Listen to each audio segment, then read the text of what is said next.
iMovie and iOS just added 3 new filters, and I want to show them to you.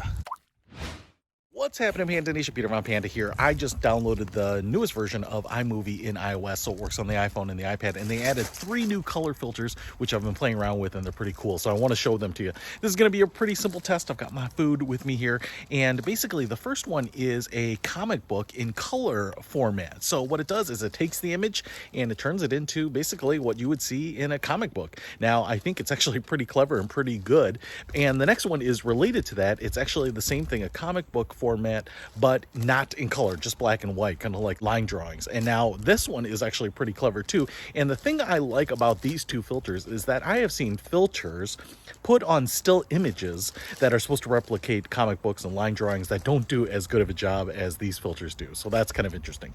And then the third one is actually just a line drawing filter, so it kind of makes you look like a pen sketch, and that one is pretty clever too. So I think these filters actually work great. They work great when you have different objects in the picture.